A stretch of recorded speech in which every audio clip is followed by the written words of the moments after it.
Hello students, एक बार फिर से आप सभी का स्वागत है हमारे चैनल एटॉमिक वंडर्स में। क्लास चल रहा है some basic concept of chemistry. पिछले वीडियो में मैंने आपको केमिस्ट्री का डिफिनीशन, उसका इम्पोर्टेंस और उसके ब्रांच बता दिए थे। आज के क्लास में हम लोग चर्चा करेंगे मैटर का, क्योंकि पिछले क्लास में मैंने आपको बताया था कि केमिस्ट्री जो है वो स्टडी ऑफ मैटर है। केमिस्ट्री में हम लोग मैटर के बारे में ही पढ़ते हैं। तो आज के क्लास में हम लोग मैटर के बारे में जानेंगे। मैटर क्या चीज होता है।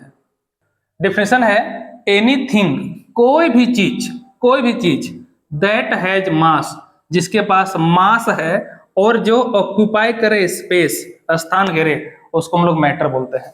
दुनिया की कोई भी चीज जिसमें मास है यानी कि उसका वजन है और वह स्थान घेरे, मैटर कहलाता है। मैटर कुछ भी चीज हो सकता है। एग्जाम्पल के लिए मैटर का एग्जाम्पल क्या क्या होगा? हाउस, ये भी मैटर है। स्टोन, ये भी मैटर है। आयरन रॉड, ये भी मैटर है। टेबल, चेयर, ब्रिक मतलब ईंट, एनिमल्स एंड प्लांट्स, ये सभी मैटर हैं। हम भी मैटर हैं, आप भी मैटर हैं, पेड़ पौधे भी मैटर हैं। कोई भी चीज हो, सभी मैटर है। कोई भी चीज जिसमें स्थान घेरने की क्षमता हो और जिसमें वेट हो, उसको हम लोग मैटर बोलते हैं, पदार्थ बोलते हैं। मैटर बोलते हैं यानी कि पदार्थ बोलते हैं। मैटर यानी कि पदार्थ। एयर भी मैटर है। हवा भी पदार्थ है, क्योंकि हवा का भी वेट होता है, वो भी स्थान घेरता है, इसलिए वो मैटर है। एक वर्ड आप और सुने होंगे, मैटेरियल। क्या सुने होंगे? मैटेरियल। आप लोग जरूर सुने होंगे मैटेरियल। मैटर और मैटेरियल दोनों में क्या डिफरेंस है? मैटर एंड मैटेरियल दोनों में बहुत थोड़ा सा डिफरेंस है। हम लोग सिमिलर मीनिंग में यूज कर लेते हैं। मैटर का मीनिंग मैटेरियल भी होता है, हम लोग यूज कर लेते हैं, लेकिन थोड़ा सा दोनों में अंतर है। वो अंतर क्या है? देखिए, जैसे अगर बात करें हाउस का यानी कि घर का, तो घर हो गया मैटर, लेकिन घर जिन चीजों से मिलकर बना है वो हो गया उसका मैटेरियल। जैसे एक घर बनाने के लिए हम लोग यूज करते हैं ईंटों का यूज करते हैं, ईंट हो गया, पत्थर हो गया, आयरन का यूज करते हैं, सीमेंट का यूज करते हैं, बालू यानी कि सैंड का यूज करते हैं। तो ये सभी चीजें घर को बनाने के लिए प्रयुक्त होती हैं, तो ये सभी मटेरियल होंगे। और हाउस हो गया मैटर। एक किताब, जैसे कि यह किताब है, ये किताब किससे बनी है? कागज से बनी है, और इसमें पिन वगैरह लगा हुआ है, तो इसका मटेरियल हो गया ये कागज, और ये पिन वगैरह हो गया, और ये इंक भी हो गया। ये सभी चीजों से मिलकर के पूरी किताब बनी हुई है, तो इसको हम लोग बोलेंगे मटेरियल। ठीक है, ये किताब हो गया मैटर, और जिन चीजों से ये मिलकर बनी है वो हो गया मटेरियल। ठीक है, इस पेन का बात करें तो यह पेन हो गया मैटर, और ये जिन चीजों से मिलकर बना है यानी कि प्लास्टिक से, रुई से, इंक से, ये सभी इसका मटेरियल हो गया। तो मैटर और मटेरियल में बहुत थोड़ा सा डिफरेंस है, और कभी कभी मैटर के जगह पे मटेरियल और मटेरियल की जगह पे मैटर शब्द का यूज हो जाता है, इसमें कोई दिक्कत नहीं है, मीनिंग सेम है, एकदम हल्का सा छोटा सा डिफरेंस है। उम्मीद करते हैं आपको मैटर और मटेरियल में अंतर समझ में आ गया होगा। अब बात करते हैं हम लोग अपने अलग टॉपिक का, क्लासिफिकेशन ऑफ मैटर। मैटर जो है उसको हम लोग स्टडी करने के लिए अपने सुविधा के अनुसार उसको क्लासिफाई किए हैं, या फिर उनके कुछ प्रॉपर्टी को देख करके, प्रॉपर्टीज के अनुसार भी मैटर का हमने क्लासिफिकेशन किया हुआ है। तो ये क्लासिफिकेशन क्या है देख लीजिए। सबसे पहले इसके क्लासिफिकेशन कितने तरीके से करते हैं? तो दो तरीके से करते हैं। फिजिकल क्लासिफिकेशन होता है, फिजिकल क्लासिफिकेशन, और दूसरा होता है chemical classification. Chemical classification, chemical classification, physical classification और केमिकल क्लासिफिकेशन। मैटर को हम लोग फिजिकली डिवाइड कर सकते हैं, केमिकली डिवाइड कर सकते हैं। फिजिकल क्लासिफिकेशन में अगर बात करें तो इसको तीन भागों में बांटा गया है, सॉलिड, लिक्विड और गैस में। सॉलिड, लिक्विड और गैस में फिजिकल क्लासिफिकेशन, सॉलिड, लिक्विड और गैस। अगर केमिकल क्लासिफिकेशन की बात करें तो केमिकल क्लासिफिकेशन में इसको दो भागों में बांटा गया है। एक है केमिकल क्लासिफिकेशन भी दो तरीके से हुआ है, एक को बोलते हैं प्योर सब्सटेंसेस, प्योर सब्सटेंसेस, और दूसरा मिक्सचर्स। प्योर सब्सटेंसेस और मिक्सचर्स केमिकली दो भागों में बांटा गया है, प्योर सब्सटेंस में और मिक्सचर्स में भी। प्योर सब्सटेंस को भी दो भागों में डिवाइड किया गया है। प्योर वो किस में आते हैं, ये दो को आते हैं एलिमेंट्स, एलिमेंट्स और कंपाउंड्स में। और मिक्सचर की भी बात करें तो इसको भी दो भागों में बांटा गया है। एक को है होमोजेनस मिक्सचर, होमोजेनस मिक्सचर्स, और दूसरा है हेटेरोजेनस मिक्सचर्स, हेटेरोजेनस मिक्सचर्स। तो मैटर को फिजिकली डिवाइड किया गया है तीन भागों में, सॉलिड, लिक्विड और गैस में। और केमिकली डिवाइड किया गया है दो भागों में, प्योर सब्सटेंसेस एंड मिक्सचर्स में। प्योर सब्सटेंस का भी दो भाग है, एलिमेंट्स एंड कंपाउंड्स, और मिक्सचर्स का भी दो भाग है, होमोजेनस मिक्सचर और हेटेरोजेनस मिक्सचर। इन सभी के बारे में आप 9 क्लास में थोड़े बहुत पढ़ चुके होंगे। हम लोग 11th में डिटेल में चर्चा करेंगे फिजिकल क्लासिफिकेशन का, केमिकल क्लासिफिकेशन का, इन सभी के बारे में हम लोग डिटेल में पढ़ेंगे। आइए सबसे पहले देखते हैं फिजिकल क्लासिफिकेशन के बारे में।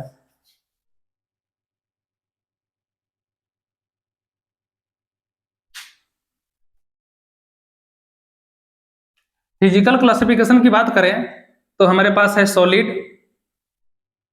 लिक्विड्स और गैसेस। सॉलिड्स, लिक्विड्स और गैसेस। सॉलिड्स किसको बोलते हैं, जिसमें फिक्स्ड वॉल्यूम होता है और फिक्स्ड शेप होता है। फिक्स वॉल्यूम होता है और फिक्स शेप होता है। कोई भी चीज ले लीजिए जिसका वॉल्यूम फिक्स है, जिसका शेप फिक्स है, उसको सॉलिड बोलेंगे। जैसे बात करते हैं इस चाबी का, तो इसका तो वॉल्यूम फिक्स है और इसका शेप भी फिक्स है, ये इसी रूप में रहेगी, इसी आकृति में रहेगी, इसका आकृति नहीं बदलेगा, तो ये सॉलिड हो गया। कोई भी चीज जिसका वॉल्यूम फिक्स हो, शेप फिक्स हो, उसको हम लोग क्या बोलेंगे, सॉलिड बोलेंगे। दूसरा लिक्विड। लिक्विड में फिक्स्ड वॉल्यूम तो होता है लेकिन शेप फिक्स्ड नहीं होता है। शेप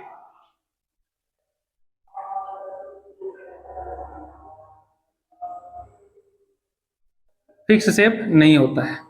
वॉल्यूम फिक्स होता है लेकिन शेप फिक्स नहीं होता है। जैसे कि हो गया आपका ऑयल, हो गया मिल्क, हो गया वाटर, हो गया, इन सभी का वॉल्यूम फिक्स है। अगर आप 1 लीटर मिल्क लेंगे तो 1 लीटर ही रहेगा, 1 लीटर वाटर लेंगे तो 1 लीटर ही रहेगा। इसको आप किसी भी बर्तन में डालिएगा 1 लीटर ही रहेगा, लेकिन शेप अलग अलग हो जाएगा। जिस बर्तन में डालिएगा उसी बर्तन का शेप ले लेगा। लेकिन अगर किसी पत्थर के टुकड़े को अगर हम लोग किसी बर्तन में डालें फिर भी उसका शेप चेंज नहीं होगा, ना उसका वॉल्यूम चेंज होगा। तो मतलब वॉल्यूम भी फिक्स है और शेप भी फिक्स है। लिक्विड में क्या है, वॉल्यूम तो फिक्स है लेकिन शेप फिक्स नहीं है। गैस में बात करें तो कुछ भी फिक्स नहीं होता है, न फिक्स्ड वॉल्यूम होता है और न ही फिक्स्ड शेप होता है। ये दोनों ही नहीं होते हैं, न फिक्स शेप होता है न फिक्स्ड वॉल्यूम होता है। गैस का प्रॉपर्टी ये है कि आप इसको जिस बर्तन में डालेंगे उसी बर्तन के शेप का हो जाएगा, और उस बर्तन का जितना वॉल्यूम है उतना ही वॉल्यूम में ये समाहित हो जाएगा। अगर हम लोग 1 लीटर गैस की बात करें तो 1 लीटर गैस को एक छोटे से बर्तन में भर सकते हैं और चाहे तो इस पूरे कमरे में भी भर सकते हैं। इसका कोई वॉल्यूम फिक्स नहीं है, शेप भी फिक्स नहीं है। जिस बर्तन में डालिएगा उसी का शेप ले लेगा। कांच का बोतल में डालिएगा, कांच की बोतल का शेप का हो जाएगा। किसी सिलेंडर में डालिएगा, सिलेंडर का शेप का हो जाएगा।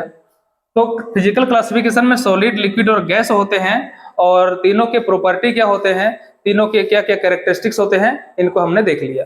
सॉलिड में फिक्स वॉल्यूम होता है, फिक्स शेप होता है। लिक्विड में फिक्स वॉल्यूम होता है, फिक्स शेप नहीं होता है। गैसेस में ना तो फिक्स वॉल्यूम होता है ना तो फिक्स शेप होता है। इसको अनडिफिनिट भी लिखा जाता है, ठीक है। Definite volume, definite shape, definite volume, undefinite shape, undefinite volume, undefinite shape, ऐसे भी आपका लिखा हुआ हो सकता है। ये हो गया फिजिकल क्लासिफिकेशन। बात करते हैं केमिकल क्लासिफिकेशन की। केमिकली किस तरह से हम लोग डिवाइड करते हैं। क्लासिफिकेशन मतलब केमिकली कैसे डिवाइड किया गया है। केमिकल क्लासिफिकेशन को भी दो भागों में डिवाइड किया गया है। क्या क्या है, पहला आपको बताए थे प्योर सब्सटेंसेस, प्योर सब्सटेंसेस, और दूसरा बताए थे मिक्सचर्स, प्योर सब्सटेंसेस और मिक्सचर्स। देखिए प्योर सब्सटेंस उसको बोलते हैं जो एक ही तरह के पार्टिकल से मिलकर के बना हुआ है। जैसे अगर हम लोग एक गिलास वाटर लेते हैं तो एक गिलास वाटर में उसमें जो पार्टिकल है सिर्फ वाटर के पार्टिकल हैं, पार्टिकल मतलब मॉलिक्यूल, उसमें जो मॉलिक्यूल है सिर्फ वाटर के मॉलिक्यूल है, इसलिए वो प्योर हो गया। वो क्या हो गया? प्योर हो गया। उसी प्रकार से अगर हम लोग आयरन का टुकड़ा लेते हैं, लोहा का टुकड़ा लेते हैं, तो उसमें जो एटम्स हैं सिर्फ आयरन के एटम है, तो प्योर हो गया। ठीक है। प्योर सब्सटेंस को भी दो भागों में बांटा गया है। क्या बांटा गया है? एलिमेंट्स में और दूसरा कंपाउंड्स में। अब एलिमेंट्स क्या होते हैं ध्यान दीजिएगा। प्योर सब्सटेंस को भी दो भागों में डिवाइड किया गया है, एलिमेंट्स एंड कंपाउंड्स में। अब समझते हैं कि एलिमेंट्स क्या होते हैं। तो एलिमेंट्स जो होते हैं ना, वो सिंपल फॉर्म होता है किसी भी प्योर सब्सटेंस का। प्योर सब्सटेंस का सिंपल फॉर्म मतलब एक एक एटम को आप अलग कर दीजिएगा, जो आपको मिलेगा वो हो गया आपका एलिमेंट। जैसे बात करते हैं किसी लोहे के टुकड़े का, तो वो सिर्फ आयरन के एटम से बना है, तो आयरन का एटम प्योर फॉर्म में हो गया, वो एलिमेंट हो गया। एग्जाम्पल हो जाएगा iron, copper, nickel, silver, gold, ये सभी एलिमेंट्स के नाम हो गए। हाइड्रोजन, हीलियम, ऑक्सीजन, ये सभी एलिमेंट्स हो गए। अब बात करते हैं कंपाउंड की। तो कंपाउंड में क्या होता है? दो या दो से अधिक एटम किसी फिक्स रेशियो में केमिकली आपस में जुड़े होते हैं। जैसे बात करते हैं H2O का, H2O वाटर का, तो इसमें हाइड्रोजन एंड ऑक्सीजन आपस में जुड़े हुए हैं, केमिकली आपस में बॉन्ड बना हुआ है। दो हाइड्रोजन का एटम है, एक ऑक्सीजन का एटम है, टोटल 3 एटम है और ये आपस में केमिकली बॉन्डेड है। अगर केमिकली बॉन्डेड नहीं होते तो फिर ये कंपाउंड नहीं कहलाता। एक फिक्स रेशियो में केमिकली बॉन्डेड है, इसलिए कंपाउंड है। तो प्योर सब्सटेंस का दो भाग है, एलिमेंट और कंपाउंड। एलिमेंट अभी हम लोग को टोटल 118 एलिमेंट्स पता है। ठीक है, कितने एलिमेंट्स पता है? 118, जिसमें से 92 नेचर में पाए जाते हैं और जो 26 बच गए हैं इसको सिंथेसाइज किया गया है लैब में हम लोगों ने इसको बनाया है। तो इसकी चर्चा हम लोग बाद में और करेंगे। अभी देखते हैं कंपाउंड्स का। तो कंपाउंड्स में कोई भी प्योर सब्सटेंस जिसके एटम फिक्स रेशियो में केमिकली बॉन्डेड होते हैं उनको हम लोग प्योर सब्सटेंस कहते हैं। अब आते हैं मिक्सचर में। मिक्सचर्स दो तरह के होते हैं। मिक्सचर का मतलब ही होता है मिला हुआ, दो या दो से अधिक पदार्थ आपस में मिलकर के मिक्सचर का निर्माण करते हैं। मिक्सचर भी दो तरह के होते हैं, एक होता है होमोजीनस मिक्सचर, दूसरा होता है हेटेरोजीनस मिक्सचर।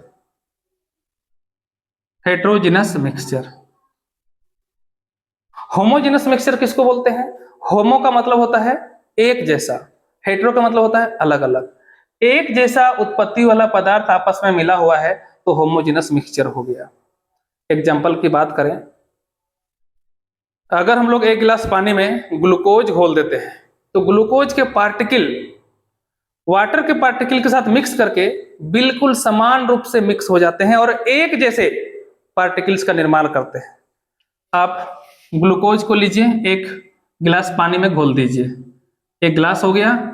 इसमें जो अगर हम लोग घोल देंगे तो जो लिक्विड जो बनेगा ना वो एक समान दिखेगा, हर स्थान पर एक समान दिखेगा। ये होमोजेनस मिक्सचर हो गया। क्या हो गया? Homogeneous mixture. हेटेरोजेनस मिक्सचर क्या हो गया? आप ग्लूकोज प्लस वाटर नहीं लीजिए, आप ऑयल प्लस वाटर ले लीजिए, आप मिक्स कर दीजिए जैसे तैसे किसी तरह करके। तो आप देखिएगा कि अगर ऑयल को मिलाएंगे तो ऑयल के पार्टिकल जगह जगह पर दिखाई देंगे, जगह जगह पे वाटर के पार्टिकल दिखाई देंगे। होमोजेनस में एक समान दिखाई देता है, पूरी तरह से मिक्स हो जाता है, आपस में यूनिफॉर्मली मिक्स हो जाते हैं। लेकिन हेटेरोजेनस में यूनिफॉर्मली मिक्स नहीं होते हैं, जहां तहां होते हैं। अगर होमोजेनस से कोई भी भाग से आप पदार्थ को उठा लीजिए, घोल को उठा लीजिए, उसमें वाटर और ग्लूकोज का जो रेशियो मिलेगा वो एक जैसा मिलेगा। लेकिन हेटेरोजेनस जैसे कि ऑयल और वाटर को मिक्स कर दिए हैं तो कहीं से उठाएंगे तो कहीं से वाटर उठेगा, कहीं से ऑयल उठेगा, या कहीं से दोनों उठेगा, एक जैसा नहीं उठेगा। तो ये हो गया हेटेरोजेनस मिक्सचर। दूसरा एग्जाम्पल देते हैं कि अगर आप मिक्स करते हैं बालू और चीनी को, तो आप देखते हैं कि दोनों बालू और चीनी को मिक्स कर दिए तो आप दोनों को अलग अलग देख सकते हैं पार्टिकल्स को। चीनी के पार्टिकल अलग दिखाई देंगे, बालू के पार्टिकल अलग दिखाई देंगे। लेकिन वहीं पर अगर आप आटा और मैदा को मिक्स कर देते हैं, मिक्स कर दें अच्छी तरह से, तो आपको पहचानना मुश्किल हो जाएगा कि मैदा कौन है, आटा कौन है। अगर ये आपको लगता है कि छोटे पार्टिकल की बात कर रहे हैं सर, बड़े पार्टिकल का एग्जाम्पल दीजिए, तो आप नमक और चीनी को मिला दीजिएगा तो आपको जल्दी पता नहीं चलेगा कि कौन चीनी का पार्टिकल है, कौन नमक का पार्टिकल है, वो यूनिफॉर्मली मिक्स हो जाएंगे, तो ये होमोजेनस मिक्सचर हो गया। और बालू और आप चीनी को मिला दिए या फिर बालू और नमक को मिला दिए तो हेटेरोजेनस मिक्सचर हो गया। तो क्लासिफिकेशन ऑफ मैटर में हमने देखा दो भागों में, एक फिजिकल क्लासिफिकेशन और एक केमिकल क्लासिफिकेशन। स्टूडेंट्स, आज का क्लास बस यहीं तक। अगले क्लास में हम लोग चर्चा करेंगे प्रॉपर्टीज ऑफ मैटर का, जिसमें हम लोग मेजरमेंट वगैरह देखेंगे और भी कुछ कुछ प्रॉपर्टीज को देखेंगे। स्टूडेंट्स, एक बात मैं आपको और बता दूं कि YouTube पर मैंने क्लास 11th का कोर्स चालू किया है। पर डे शाम को आपको क्लास मिल जाएगा, क्लास का वीडियो आपको मिल जाएगा। तो बने रहिएगा हमारे चैनल के साथ, आप हमारा सपोर्ट कीजिए, हम आपको केमिस्ट्री का कोर्स का वीडियो लगातार देते रहेंगे। मिलते हैं अगले वीडियो में, तब तक के लिए जय हिंद, जय भारत।